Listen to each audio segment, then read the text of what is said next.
एक बहुत बड़ा चोर था। उसने अपनी पूरी जिंदगी चोरियां ही की थी, लेकिन वह कभी भी पकड़ा नहीं गया। सारी दुनिया जानती थी कि वह चोर है। उसके चोर होने की खबर सम्राट तक को थी। सम्राट ने तो उसे एक बार दरबार में बुलाकर सम्मानित भी किया था कि तू अद्भुत आदमी है। दुनिया जानती है, हम भी जानते हैं कि तू चोर है। तूने कभी अपनी असलियत छुपाई भी नहीं, और चोरी करते हुए तू कभी पकड़ में आया नहीं। तेरी कला अद्भुत है।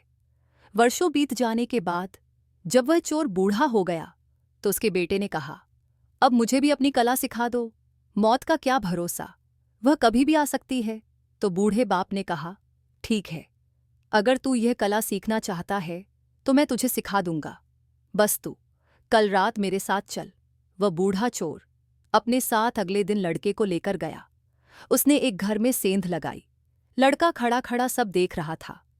बूढ़ा चोर ऐसे सेंध लगा रहा था, इतनी तन्मयता से कि जैसे कोई चित्रकार चित्र बना रहा हो, कोई मूर्तिकार मूर्ति बना रहा हो, कोई भक्त मंदिर में पूजा कर रहा हो। ऐसी एकाग्रता, ऐसी तन्मयता, ऐसा लीन कि जैसे इससे कम में काम ही नहीं चलेगा। वह मास्टर चोर था।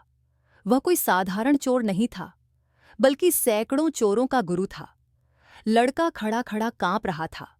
ठंड का मौसम नहीं था, लेकिन डर के मारे उसे कपकपी छूट रही थी।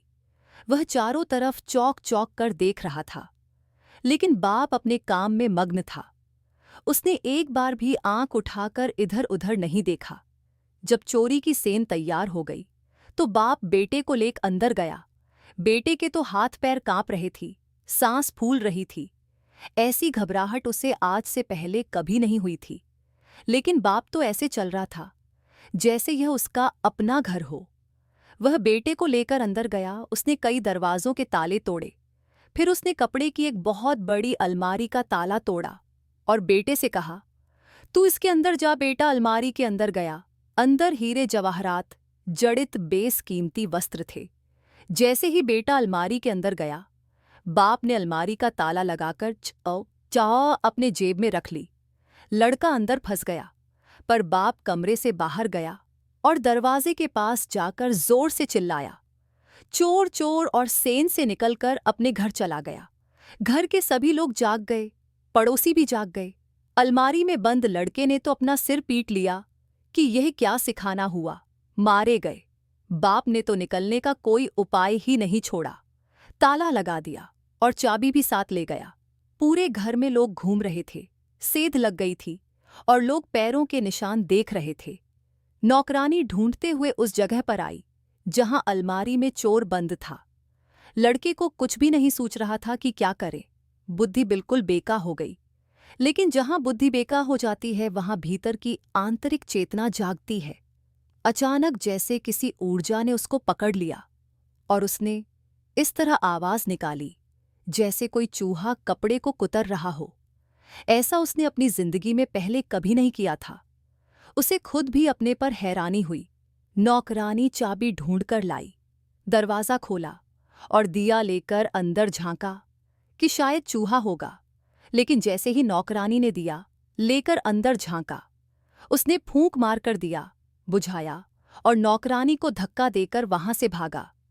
जब वह सच से निकला तो उसे देखकर 10-15 आदमी उसके पीछे भागे। बड़ा शोर शराबा मच गया। आसपास के सभी लोग इकट्ठे हो गए।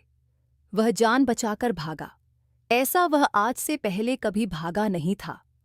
उसे विश्वास ही नहीं हो रहा था कि भागने वाला मैं ही हूं, जैसे कोई और ही भाग रहा हो भागते हुए।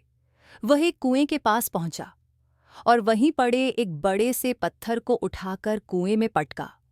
उसे यह भी नहीं पता था कि यह मैं क्या कर रहा हूं, जैसे कोई और ही करवा रहा है।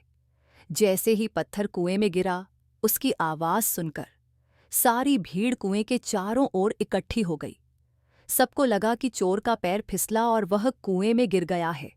लेकिन तब चोर झाड़ी के पीछे सांस रोककर खड़ा था। मौका मिलते ही वह दबे पांव वहां से निकलकर घर चला गया। उसने मन ही मन खुद से कहा, आज इस बाप को ठीक करना ही पड़ेगा। यह कैसा सिखाना हुआ। वह दरवाजे को धक्का देता हुआ अंदर गया। वहां बिस्तर पर बाप कंबल ओढ़े आराम से सो रहा था। उसने झटके से कंबल खींचा और कहा, ये क्या है? आप क्या मुझे मार डालना चाहते हैं? बाप ने कहा, तू आ गया, अब बाकी की कहानी सुबह सुन लेंगे। पर तू सीख गया, अब सिखाने की कोई जरूरत ना रही। बेटे ने कहा, अरे कुछ तो कहो, अरे कुछ तो पूछो मेरा हाल, क्योंकि अब मैं रात भर सो ना पाऊंगा। फिर बेटे ने सारी कहानी सुनाई कि मेरे साथ ऐसा ऐसा हुआ। तो बाप ने हंसकर कहा कि बस तुझे कला आ गई, यह कला सिखाई नहीं जा सकती, लेकिन आखिर तू मेरा ही बेटा है, मेरा ही खून तेरी रगों में दौड़ता है। बस अब काम हो गया, तुझे चोरी की कला का राज मिल गया। क्योंकि चोर अगर बुद्धि से चलेगा तो फंसे वहां तो बुद्धि छोड़ देनी पड़ती है, क्योंकि हर घड़ी ई है, हर बार नए लोगों के यहाँ चोरी करनी है, हर मकान नए ढंग का है, पुराना अनुभव कुछ काम नहीं आता। वहां तो बुद्धि से चले कि परेशानी में पड़ जाओगे, वहां तो हर पल जागरूक रहना पड़ता है, सजग रहना पड़ता है, वहां तो अंतः चेतना से चल पड़ता है। दोस्तों, ओशो अपने एक प्रवचन में इस कहानी का उल्लेख करते हैं। वह कहते हैं कि ध्यान की कला भी चोरी जैसी ही है, वहां बस होश चाहिए। जब बुद्धि अलग हो जाती है तो सजगता आ जाती है, और जहां सजगता आ जाती है वहां तुम जाग जाते हो, और जहां तुम जाग जाते हो वहां विचार अपने आप खत्म हो जाते हैं।